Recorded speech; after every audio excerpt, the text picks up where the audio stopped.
39e homélie de saint Jean Chrysostome sur l'évangile de Jean.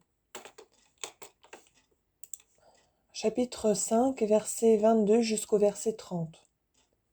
Le Père ne juge personne, mais il a donné au Fils tout pouvoir de juger, afin que tous honorent le Fils comme ils honorent le Père.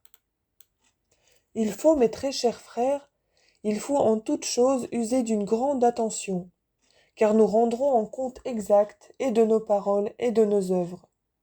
Nos affaires ne sont pas limitées dans des bornes étroites de cette vie, mais une autre vie nous attend, et nous comparaîtrons tous au redoutable jugement du Seigneur. Nous devons tous comparaître, dit saint Paul, devant le tribunal de Jésus-Christ, afin que chacun reçoive ce qui est dû aux bonnes ou aux mauvaises œuvres qu'il aura faites, pendant qu'il était revêtu de son corps. Première épître aux Corinthiens, chapitre 5, verset 10. Pensons toujours à ce tribunal. C'est là le vrai moyen de nous appliquer toujours à la vertu. Comme celui qui écarte ce jour de son esprit, semblable à un cheval qui a pris le mors aux dents, se jette dans les précipices, entre parenthèses, le psalmiste dit « Ses voies sont souillées en tout temps, et il en donne la raison. Vos jugements ne se présentent point devant sa vue. » Psaume 9, verset 26. De même, celui qui craint le jugement marchera avec modestie et sera retenu dans toutes ses actions. Souvenez-vous de votre dernière fin, dit le sage, et vous ne pécherez point. Ecclésiastique, chapitre 7, verset 40. Celui qui à présent nous remet nos péchés, alors sera notre juge. Celui qui est mort pour nous viendra juger ici tout le genre humain. Jésus-Christ apparaîtra, dit encore saint Paul, non pour expier le péché, mais pour le salut de ceux qui l'attendent. Épître aux Hébreux, chapitre 9, verset 28. C'est pourquoi le Sauveur dit ici, « Mon Père ne juge personne, mais il a donné au Fils tout pouvoir de juger, afin que tous honorent le Fils comme ils honorent le Père. » Quoi donc, direz-vous, l'appellerons-nous le Père ? Dieu nous en garde. Car il dit le Fils, afin que, demeurant le Fils, nous l'honorions comme nous honorons le Père. Celui, au contraire, qui l'appelle le Père, n'honore pas le Fils comme il honore le Père, mais il confond tout. Comme donc les châtiments rappellent plutôt les hommes à leurs devoirs que les bienfaits, Jésus-Christ nous fait de terribles menaces, afin que du moins la crainte nous porte à l'honorer. Lorsque Jésus-Christ dit « tout », il nous fait entendre qu'il a le pouvoir de punir et de récompenser, et de faire l'un et l'autre selon qu'il lui plaît. Il dit « Il a donné afin que vous ne pensiez pas qu'il n'est point engendré, et que vous ne croyiez pas qu'il y a deux pères. Car tout ce qu'est le Père, le Fils l'est aussi, demeurant engendré et Fils. Mais pour ne vous laisser aucun doute que ce mot « il a donné » signifie la même chose que « il a engendré », il le déclare expressément ailleurs en disant « Comme le Père a la vie en lui-même, il a aussi donné au Fils d'avoir la vie en lui-même. » Quoi donc? Le Père a-t-il premièrement engendré le Fils, et n'est-ce qu'ensuite qu'il lui a donné la vie? Celui qui donne à quelqu'un qui est. Le Fils était-il donc engendré sans avoir la vie? Mais les démons, même tous démons qu'ils sont, ne sont point capables d'une pensée si abominable, où éclatent également et l'extravagance et l'impiété. Disons donc que, comme ce mot il a donné la vie, est la même chose qu'il l'a engendré vivant, de même il a donné le pouvoir de juger signifie, il l'a engendré juge. Et de peur qu'entendant ces mots, qui marquent que le Père est le principe du Fils, vous ne pensiez qu'il y a une inégalité de substance entre l'un et l'autre, et une moindre dignité dans celui-ci, il vient lui-même vous juger, pour vous montrer son égalité. Car celui qui a le pouvoir de punir et de récompenser ce qu'il veut, peut faire les mêmes choses que le Père. En effet, s'il n'avait pas un égal pouvoir, s'il n'avait reçu cet honneur que dans la suite, après avoir été engendré, quelle aurait été l'origine de cette élévation? Par quel degré serait-il parvenu dans la suite à une si éminente dignité? Ne rougissez-vous pas d'avoir des sentiments si bas et si charnels, de cette nature immortelle qui ne peut recevoir aucun accroissement? Pourquoi, direz-vous, parle-t-il donc de la sorte? afin que les hommes croient plus facilement ce qu'il dit, et pour les préparer à entendre des choses plus élevées. De là ce mélange des deux langages. Mais voyez et examinez bien comment il opère ce mélange.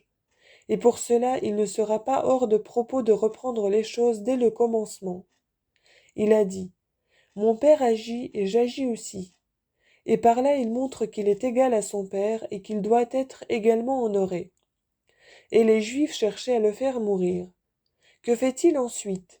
Il tempère, il adoucit ses paroles, mais il leur conserve le même sens en disant, « Le Fils ne peut rien faire de lui-même. » Après, il parle encore d'une façon plus élevée et dit, « Tout ce que le Père fait, le Fils aussi le fait comme lui. » Puis il baisse le ton.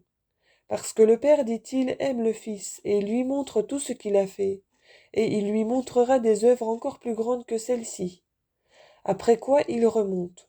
« Car comme le Père ressuscite les morts et leur rend la vie, ainsi le Fils donne la vie à qui il lui plaît. » Puis viennent des paroles basses mêlées avec des paroles élevées. Le Père ne juge personne, mais il a donné au Fils tout pouvoir de juger. Ensuite le langage se relève, afin que tous honorent le Fils comme ils honorent le Père. Ne remarquez-vous pas de quelle manière il varie son discours par l'admirable mélange des paroles et des idées élevées, avec des expressions et des choses plus basses et plus grossières, afin que les hommes d'alors les reçussent plus facilement, et que ceux qui viendraient dans la suite des temps ne perdissent pas le fruit et l'avantage qu'ils en devaient retirer, mais qu'interprétant les expressions tout humaines au moyen de celles qui sont plus élevées et plus sublimes, ils usent de Jésus-Christ l'opinion qu'on en doit avoir. En effet, s'il n'en est pas ainsi, si ce n'est point par condescendance que Jésus-Christ a parlé comme il l'a fait, comment expliquer les choses sublimes qui se trouvent mêlées à son langage? Si celui qui doit parler de soi d'une manière grande et élevée reste au-dessous de ce qu'il pourrait dire, il donne lieu de croire que c'est par une sorte de ménagement qu'il en use ainsi. Mais si un homme qui doit parler de soi, en des termes humbles et modestes, s'exprime avec pompe, pourquoi s'attribue-t-il, dira-t-on de lui, ce qui est au-dessus de sa nature et de sa condition?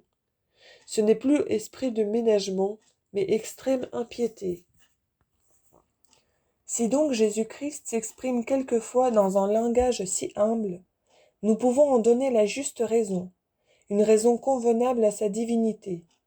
Nous dirons qu'il agit ainsi par condescendance, qu'il nous apprend de cette manière à être humble et modeste, et que par là il pourvoit à notre salut.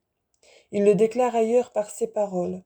« Mais je dis ceci afin que vous soyez sauvés. » Évangile de Jean, chapitre 5, verset 34. Comme nous voulons point s'appuyer de son propre témoignage, ce qui eût été indigne de sa grandeur et de sa dignité, il rapporte celui de Jean-Baptiste. Il explique en même temps la raison pour laquelle il se sert de termes pareils, en disant « Mais je dis ceci afin que vous soyez sauvés. » Mais vous, qui prétendez qu'il n'a pas un pouvoir égal à celui du Père, que répondrez-vous quand vous lui entendrez dire qu'il a une vertu, une puissance, une gloire égale à celle du Père? Si, comme vous le soutenez, il est beaucoup inférieur au Père, pourquoi veut-il être honoré comme lui? Car il ne se contente pas de dire ce que nous venons de rapporter ci-dessus, et il ajoute « Celui qui n'honore point le Fils n'honore point le Père qui l'a envoyé. » Évangile de Jean, chapitre 5, verset 23. Remarquez-vous comment il joint l'honneur qui doit être rendu au Fils avec celui qu'on doit rendre au Père. Et qu'est-ce que cela prouve, dira quelqu'un? Nous voyons qu'il en fait autant à l'égard des apôtres. Celui qui vous reçoit, dit-il, me reçoit. Évangile de Matthieu, chapitre 10, verset 40. Mais là, il parle de la sorte pour montrer qu'il regarde comme fait pour lui ce qu'on fait pour ses serviteurs.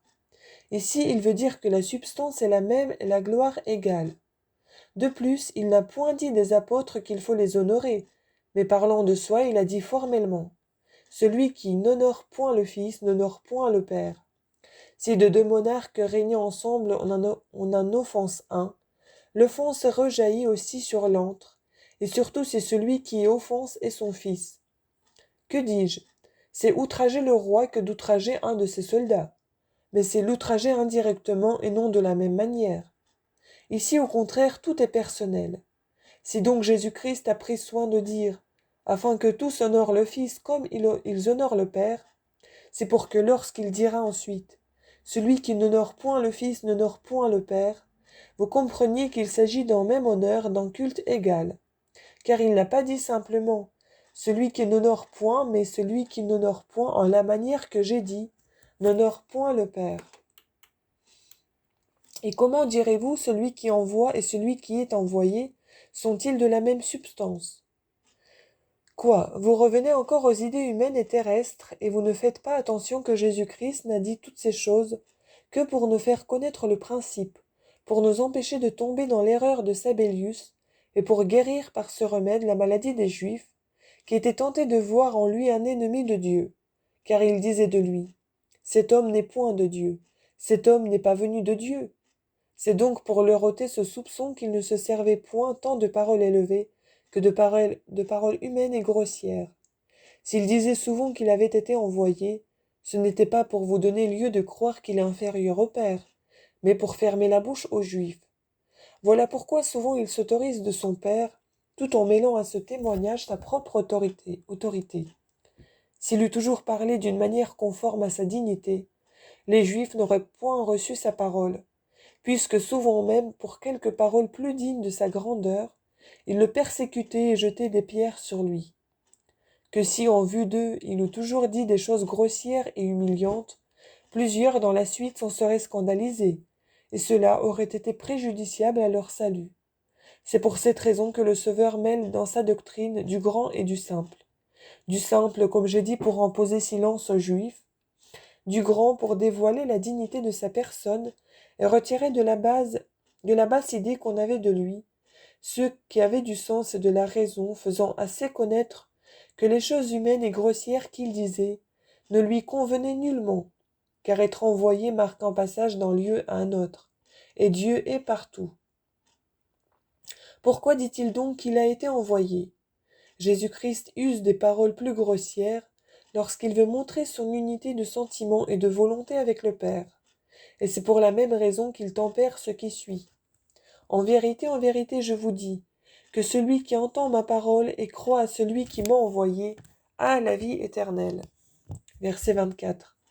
Ne remarquez-vous pas que, pour détruire entièrement ce soupçon des Juifs, qu'il était contraire à Dieu, il répète très souvent la même chose qu'ici, et dans ce qui suit et par les menaces et par les promesses.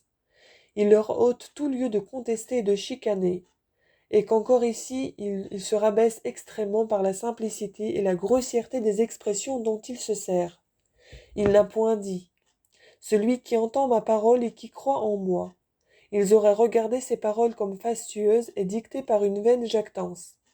En effet, si après leur avoir donné tout le temps de le connaître, après avoir opéré tant de miracles, il s'exposait en usant des paroles élevées, à se faire accuser par eux d'orgueil et de vanité, à combien plus forte raison en eût-il été de même alors. C'est pourquoi il lui disait, Abraham est mort et les prophètes aussi. Comment dites-vous, celui qui gardera ma parole ne mourra jamais? Évangile de Jean chapitre 8 verset 51. Écoutez donc ce qu'il dit pour les empêcher de se laisser emporter à la colère.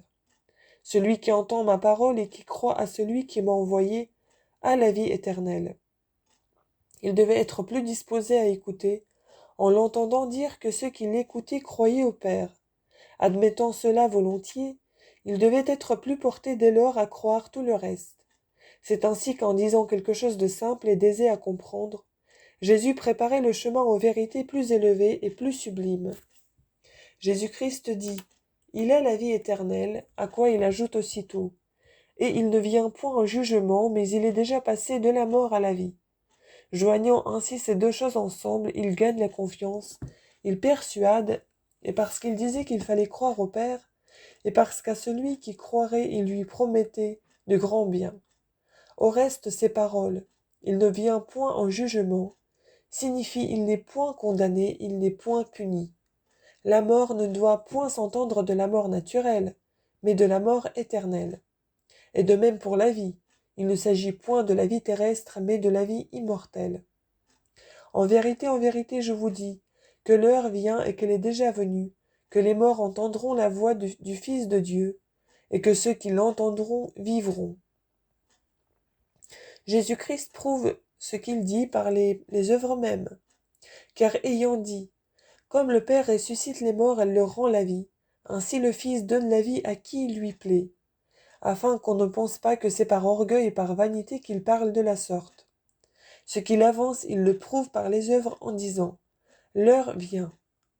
Ensuite, pour que vous ne croyiez pas qu'il y aura beaucoup à attendre, il ajoute, et elle est déjà venue que les morts entendront la voix du Fils de Dieu, et que ceux qui l'entendront vivront.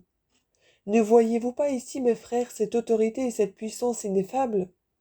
Ce qui arrivera dans la résurrection, dit-il, arrive de même dès maintenant. Alors la voix éclatante de celui qui commande s'étant fait entendre, tous ressusciteront. Au signal que Dieu aura donné, dit l'Écriture, les morts ressusciteront. Première épître aux Thessaloniciens, chapitre 4, verset 46. Et qu'est-ce qui prouve, direz-vous, que ce ne sont point là de vaines et de fastueuses paroles? Ce qui suit, l'heure est déjà venue. Si Jésus-Christ n'avait prédit que des choses éloignées, on aurait été dans le doute et dans la défiance. Mais il fournit le moyen de vérifier ce qu'il avance. Moi demeurant vivant avec vous, me dit-il, cela arrivera. S'il n'eût pas eu le pouvoir de réaliser sa promesse, il n'aurait pas promis de peur de paraître ridicule à tout le monde. Ensuite, ce qu'il a dit, il l'explique par ces paroles. Car comme le Père a la vie en lui-même, il a aussi donné au Fils d'avoir la vie en lui-même. Verset 26. Faites bien attention à ceci, mes frères, que Jésus-Christ établit l'égalité et met cette seule différence entre le Père et le Fils, que l'un est le Père, l'autre le Fils. Car ce mot il l'a donné, mais seule cette différence. Mais il montre que tout le reste est égal et pareil. D'où il est visible que Jésus-Christ fait tout avec la même puissance et par la même vertu que le Père, et qu'il n'emprunte point d'ailleurs cette vertu. En effet, la vie qu'il a, il l'a de même que le Père. Voilà pourquoi il ajoute encore ce qui suit, pour nous le faire comprendre. Quoi? Et il lui a donné le pouvoir de juger. Verset 27. Et pourquoi Jésus-Christ parle-t-il si fréquemment de la résurrection et du jugement? Car, dit-il, comme le Père ressuscite les morts et leur rend la vie, ainsi le Fils donne la vie à qui il lui plaît. Et encore, le Père ne juge personne, mais il a donné au Fils tout pouvoir de juger. Et de réchef, comme le Père a la vie en lui-même, il a aussi donné au Fils d'avoir la vie en lui-même. Et ceux qui entendront la voix du Fils de Dieu vivront. Et en cet endroit-ci, il lui a donné même le pouvoir de juger. Pourquoi donc parle-t-il si souvent de ces choses, à savoir du jugement, de la vie, de la résurrection? Parce que c'est là principalement ce qui peut toucher et amollir le cœur le plus dur et le plus obstiné. Celui en effet qui croit qu'il doit ressusciter et qu'il sera puni de ses crimes, cette fois seule à la résurrection et au jugement. À défaut de tout témoignage visible, suffira sans doute pour qu'il accourt à Jésus-Christ afin de se rendre son juge propice et favorable. Ne vous étonnez point que ce soit le Fils de l'homme. Paul de Samosate ne lit pas de même. Voici comme il lit. Il lui a donné le pouvoir de juger parce qu'il est le Fils de l'homme. Mais le texte lu de cette façon n'a ni suite ni sens. Jésus-Christ n'a pas reçu ce pouvoir de juger parce qu'il est homme. Autrement, qu'est-ce qui empêcherait que tous les hommes ne fussent juges? Mais le Fils est engendré de l'ineffable substance du Père. Voilà pourquoi il est juge. Voici donc comment il faut lire. Ne vous étonnez point que ce soit le Fils de l'homme.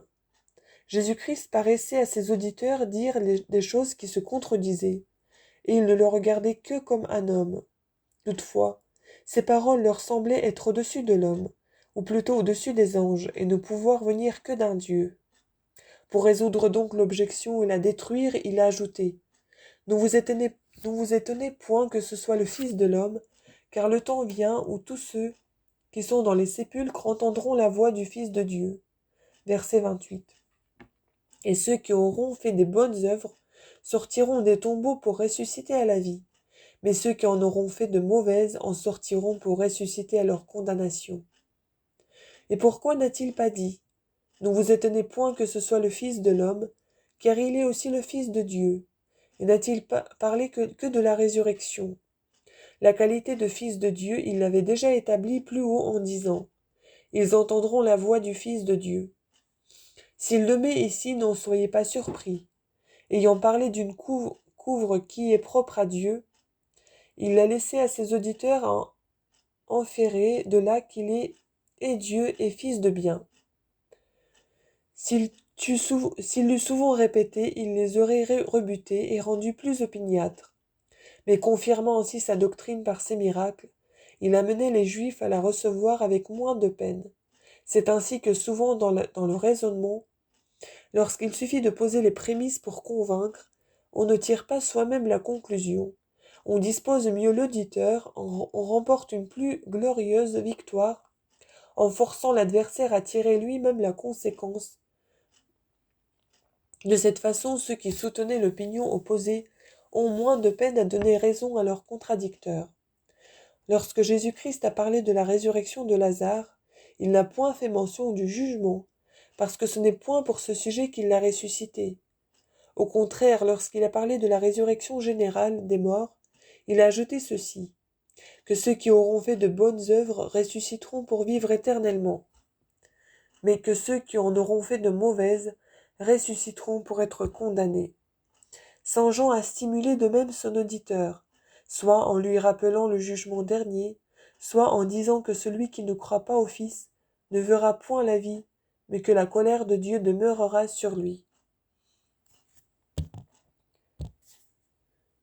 Évangile de Jean, chapitre 3, verset 36.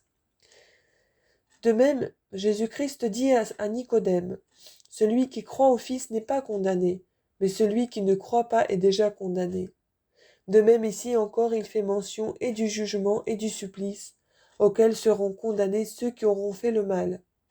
Comme il avait dit auparavant, « Celui qui écoute ma parole et qui croit à celui qui m'a envoyé n'est point jugé », de peur qu'on ne crût qu'il suffisait de croire pour être sauvé, il ajoute qu'on rendra compte de la vie. Ceux qui auront fait de bonnes œuvres ressusciteront pour la vie. Ceux qui en auront fait de mauvaises ressusciteront pour être condamnés. Comme donc il avait dit que tout le monde lui rendrait compte, et qu'à sa voix tous ressusciteraient, vérité jusqu'alors certainement inconnue, à laquelle on ne s'attendait pas, à laquelle encore aujourd'hui plusieurs ne croient point, même parmi ceux qui semblent y croire, et à plus forte raison les Juifs de ce temps. Comme donc Jésus-Christ avait dit que tous lui rendraient compte, que tous ressusciteraient, écoutez et observez de quelle manière il l'annonce pour s'accommoder à la faiblesse de ses auditeurs. Je ne puis, dit-il, rien faire de moi-même, je juge selon ce que j'entends, et mon jugement est juste, parce que je ne cherche pas ma volonté, mais la volonté de celui qui m'a envoyé. Verset 30. Toutefois, il n'avait pas donné une faible preuve de la résurrection, lorsqu'il guérit le paralytique. C'est pourquoi il n'en a parlé qu'après avoir opéré cette guérison, qui ne différait pas beaucoup d'une résurrection. Quant au jugement, il y a fait allusion après avoir rétabli le corps du paralytique en disant « Vous voyez que vous êtes guéri, ne péchez plus à l'avenir, de peur qu'il ne vous arrive quelque chose de pire. » Évangile de Jean, chapitre 5, verset 14. Cependant, il prédit et la résurrection particulière de Lazare et la résurrection générale. Et ayant prédit ces deux résurrections, celle de Lazare qui devait bientôt arriver, et celle de tous les hommes qui ne devaient arriver que très longtemps après, il confirme la proximité de la première par la guérison du paralytique en disant « L'heure vient et elle est déjà venue », et il annonce la résurrection générale par celle de Lazare, exposant aux yeux des hommes une image des choses à venir dans celles qui se sont déjà passées. Nous le voyons agir ainsi constamment. Lorsqu'il fait 2 ou 3 prédictions, celle dont l'événement est le plus éloigné, il la persuade par ce qui est déjà arrivé. Jésus-Christ, connaissant donc que les Juifs étaient extrêmement faibles et grossiers, ne s'est point contenté des premières instructions qu'il leur avait déjà données, ni des premières œuvres qu'il avait opérées devant eux. Mais pour vaincre leur obstination et leur dureté, il ajoute à cela de nouvelles paroles et dit « Je ne puis rien faire de moi-même. Je juge selon ce que j'entends, et mon jugement est juste, parce que je ne cherche pas ma volonté, mais la volonté de celui qui m'a envoyé. Mais sa doctrine devait paraître nouvelle, étrangère, différente de celle que les prophètes avaient enseignée. Car les prophètes disaient que c'est Dieu qui juge toute la terre, c'est-à-dire le genre humain. David le publie partout. Il jugera, dit-il, les peuples dans l'équité. Psaume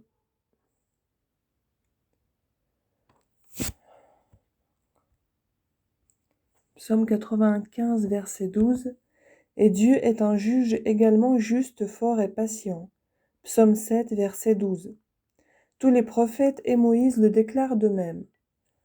Jésus-Christ, au contraire, disait « Le Père ne juge personne, mais il a donné au Fils tout pouvoir de juger. » Comme donc cette doctrine pouvait troubler le juif qui l'entendait et le porter à soupçonner Jésus d'être contraire à Dieu, voilà, dis-je, pourquoi ils se rabaissent si fort, c'est-à-dire autant que le demandait leur faiblesse, afin d'arracher jusqu'à la racine ce pernicieux soupçon de leur esprit.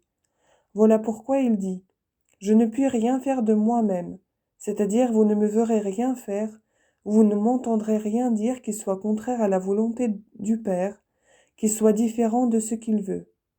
De plus, comme il a dit auparavant qu'il était le Fils de l'homme, et montré que les Juifs le prenaient pour un homme pur et simple, il fait de même en cet endroit. Comme donc encore lorsqu'il dit ci-dessus, nous disons ce que nous savons et nous rendons témoignage de ce que nous avons vu. Évangile de Jean, chapitre 3, verset 11. Et Saint Jean, il rend témoignage de ce qu'il a vu et personne ne reçoit son témoignage.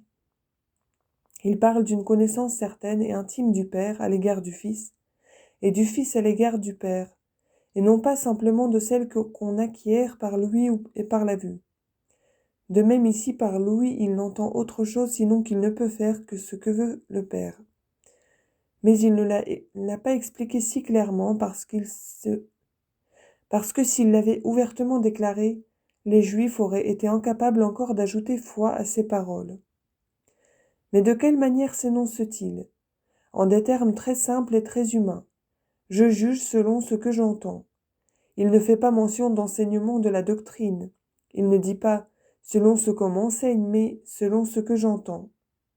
Et encore, ce n'est pas qu'il ait besoin d'entendre, car non seulement il n'avait pas besoin d'être instruit, mais pas même d'entendre.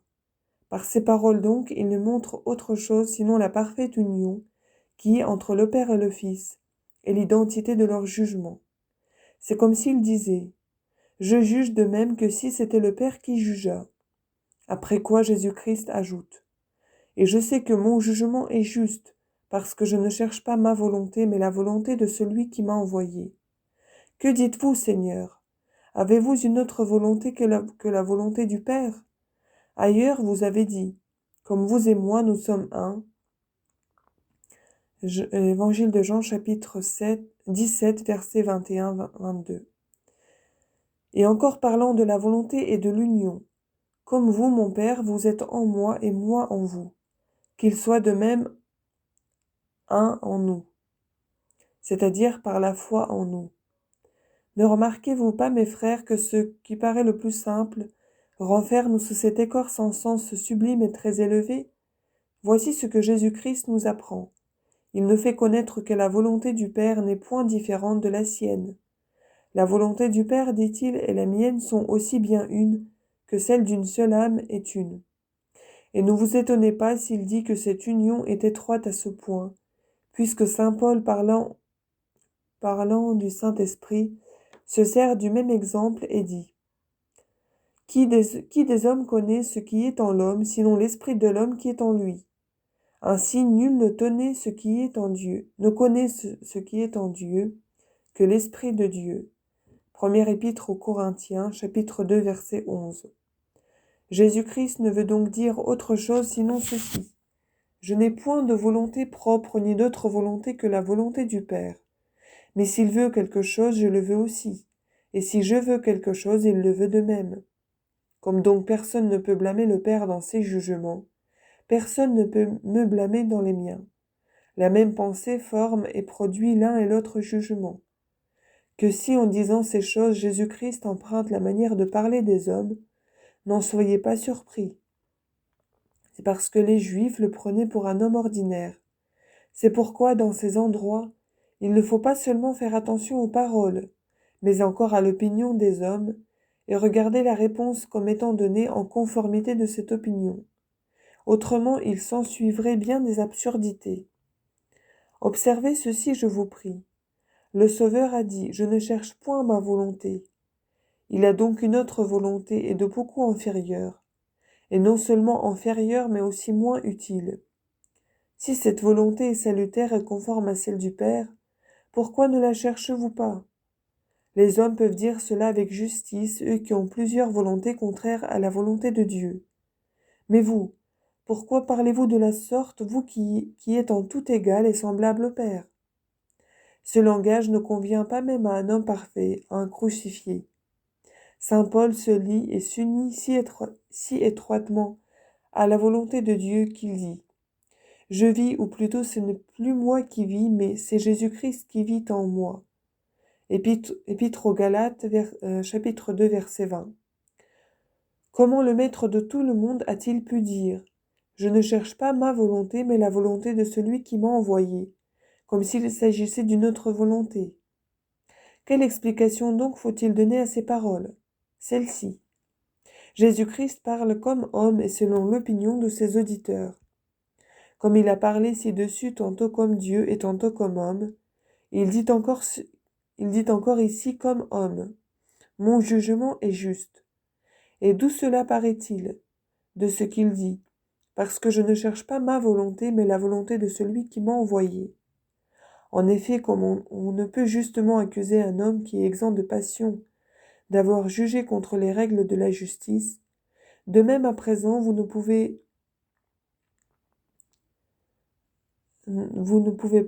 faire aucun reproche. Que celui qui veut établir sa fortune, on le soupçonne d'avoir foulé aux pieds la justice. Peut-être y a-t-il quelque raison, quelque fondement.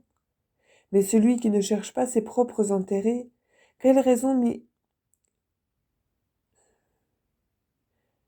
m'irait-il de juger injustement? Servez-vous donc de ce raisonnement pour juger de ma doctrine et de mes œuvres. Encore si je disais que je n'ai pas été envoyé par le Père, et si je ne lui rapportais pas la gloire de mes actions, peut-être quelqu'un de vous pourrait-il penser que je me vante et que je ne dis pas la vérité. Mais si tout ce que je fais je le rapporte à un autre, pourquoi ma parole vous serait-elle suspecte? Ne voyez-vous pas où en vient Jésus-Christ, et comment il prouve que son jugement est juste par un argument d'un usage vulgaire et général? Ne voyez-vous pas avec quelle clarté et quelle lumière se montre ce que j'ai souvent dit? Et qu'est-ce que j'ai dit? Que l'excès même de grossièreté qu'il y a souvent dans les paroles du Sauveur est justement ce qui porte les hommes de sens à ne point s'arrêter aux basses idées qu'elles présentent d'abord, et à les expliquer dans un sens plus élevé et plus sublime. Par là, ceux qui maintenant rampent à terre sont amenés peu à peu et sans peine à s'élever plus haut.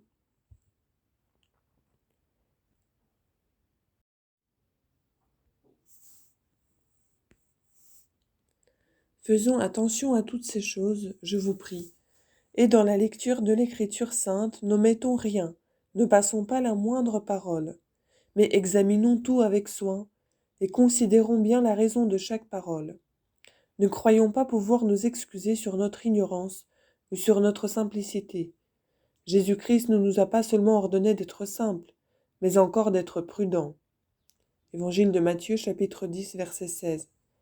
Usons donc de simplicité, mais joignons à cela la prudence, soit dans l'étude de la doctrine, soit dans nos actions, et jugeons-nous nous-mêmes, afin qu'au jour du jugement, nous ne soyons pas condamnés avec ce monde.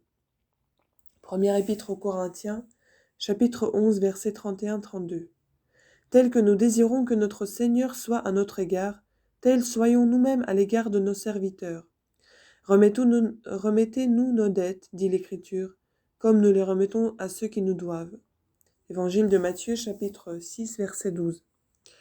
Je le sais fort bien que le cœur ne souffre pas volontiers les injures, mais si nous faisons réflexion qu'en les supportons courageusement, ce n'est pas pour celui qui nous offense que nous agissons, mais pour nous-mêmes, promptement nous chasserons le poison de la colère. En voici un exemple. Celui qui ne remit pas à son débiteur sa dette de 100 deniers, Évangile de Matthieu chapitre 18 verset 24, ne fit pas tort au prochain, mais il se rendit lui-même débiteur de 100 000 talents, dont on venait de lui remettre la dette.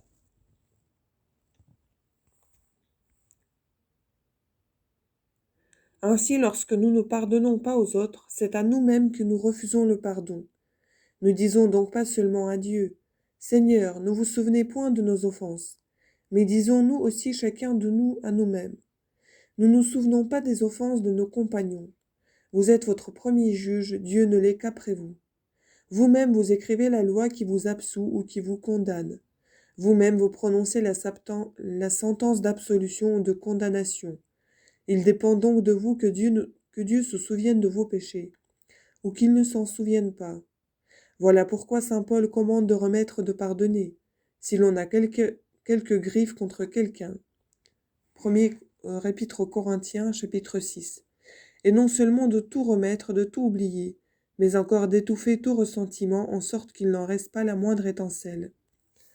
Jésus-Christ non seulement n'a pas publié nos péchés, mais il ne nous en a même pas rappelé le souvenir. Il ne nous a pas dit « Vous avez péché en cela et en cela », mais il nous a pardonné, il a effacé la cédule qui nous était contraire. Épître aux Colossiens, chapitre 2, verset 14. Il n'a pas même tenu compte de nos péchés, comme le déclare saint Paul. Faisons de même, mes frères, effaçons tout de notre esprit. Si celui qui nous a offensés nous a fait quelque bien, n'ayons égard qu'à ce bienfait. S'il nous a fait du mal, éloignons-en le pénible souvenir. Effaçons-le qu'il n'en reste pas la moindre trace dans notre mémoire. S'il ne nous a jamais fait aucun bien, et que nous lui pardonnions alors généreusement son offense, la récompense et la louange que nous obtiendrons en retour en seront d'autant plus grandes. D'autres expient leurs péchés par l'éveil, en couchant sur la dure, et par 1000 autres macérations. Pour vous, vous pouvez laver tous vos crimes par une voie plus aisée, à savoir par l'oubli des injures. Pourquoi, comme un furieux et un insensé, vous plongez-vous le poignard dans le sein, et vous excluez-vous vous-même de la vie éternelle, au lieu de faire tous vos efforts pour l'acquérir? Si la vie actuelle vous paraît si désirable, que direz-vous donc de celle d'où sont bannies la douleur, la tristesse, les larmes? Un livre de l'Apocalypse, chapitre 20, verset 4, où l'on n'a point à craindre la mort ni la perte des biens que l'on possède. Heureux et 3 fois heureux ceux qui jouissent de ce bienheureux partage. Malheureux et 1000 fois malheureux ceux qui se privent eux-mêmes de ce bonheur. Et qui est-ce qui nous procurera cette vie? Et qu'est-ce qui nous procurera cette vie? Demanderez-vous. Écoutez ce que répondit notre juge à un jeune homme qui lui faisait cette question. Quel bien faut-il que je fasse pour acquérir la vie éternelle? Évangile de Matthieu, chapitre 19, verset 16. Jésus-Christ, après lui avoir énuméré les autres commandements, finit par celui de l'amour du prochain. Peut-être quelqu'un de mes auditeurs me répondra comme cet homme riche. Nous avons gardé tous ces commandements. Nous n'avons point dérobé, nous n'avons point tué. Nous n'avons point commis d'adultère. Mais vous ne pourrez pas dire que vous ayez aimé votre prochain comme vous le deviez.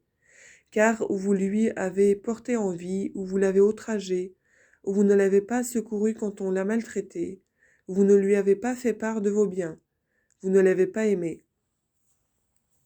Au reste, ce n'est point là seulement ce que Jésus-Christ commande. Il y a une autre chose encore, et quoi? Vendez tout ce que vous avez et le donnez aux pauvres. Puis venez et suivez-moi. Évangile de Matthieu, chapitre 19, verset 21. C'est-à-dire, imitez-moi dans votre conduite. Qu'apprenons-nous de là? Premièrement, que celui qui n'a pas toutes ses qualités et ne possède pas toutes ses vertus ne pourra point être placé dans le royaume des cieux au rang des premiers. Ce jeune homme ayant répondu « J'ai gardé tous ses commandements », comme s'il lui manquait encore quelque chose de grand pour atteindre à la perfection, Jésus lui dit « Si vous voulez être parfait, vendez tout ce que vous avez et donnez-le aux pauvres, puis venez et suivez-moi. » Voilà donc ce qu'il faut premièrement apprendre. Secondement, que Jésus le reprit de s'être donné de vaines louanges. En effet, cet homme qui avait de grands biens et qui laissait les pauvres dans la détresse, comment aurait-il aimé son prochain? Il ne disait donc pas vrai. Mais nous sachons remplir toutes nos obligations et répandons tous nos biens pour acquérir le ciel. Si quelques-uns prodiguent tous leurs biens pour se procurer une dignité séculière, une dignité, dis-je, qu'on ne peut posséder que dans cette vie, et encore fort peu de temps, car longtemps avant leur mort, plusieurs ont été dépouillés de leur magistrature. D'autres, à l'occasion de cette charge, ont même perdu la vie. On le sait, et toutefois on emploie tout pour s'y élever. Si donc il n'est rien qu'on ne tente pour acquérir ces sortes de dignités, quoi de plus misérable que nous, qui ne voulons pas faire la moindre dépense, ni donner ce que nous allons perdre dans peu et laisser ici-bas, pour acquérir une dignité permanente, éternelle, et qu'on ne pourra jamais nous ravir. Quelle étrange manie! Ce qu'on va nous arracher malgré nous, nous ne voulons pas le donner de bon gré et l'emporter avec nous. Ah, certes, si quelqu'un nous conduisant à la mort nous proposait de racheter notre vie pour tous nos biens, nous l'accepterions bien vite et nous ferions encore de grands remerciements. Et maintenant que près d'être plongés dans les abîmes de l'enfer, on nous propose de nous en racheter en donnant seulement la moitié de nos biens, nous aimons mieux être ensevelis dans ce lieu de supplice et garder inutilement ce qui ne nous appartient pas, pour perdre ce qui est véritablement à nous. Quelle excuse aurons-nous à donner? Quelle pitié, quelle compassion mériterons-nous, si ayant négligé d'entrer dans ce chemin aisé et facile, qui se présentait si heureusement à nous, nous aimons mieux nous précipiter dans la fatale route qui conduit à l'abîme, et nous priver nous-mêmes de tous les biens de cette vie, et de tous ceux de la vie future lorsque nous aurions pu librement jouir et des uns et des autres. Mais si jusqu'à présent nous n'avons point réfléchi sur ces importantes vérités, rentrons du moins maintenant en nous-mêmes et faisons sagement une juste dispensation des biens présents, afin que nous puissions facilement acquérir les biens à venir, par la grâce et la miséricorde de notre Seigneur Jésus-Christ, à qui soit la gloire avec le Père et le Saint-Esprit, dans tous les siècles des siècles. Ainsi soit-il.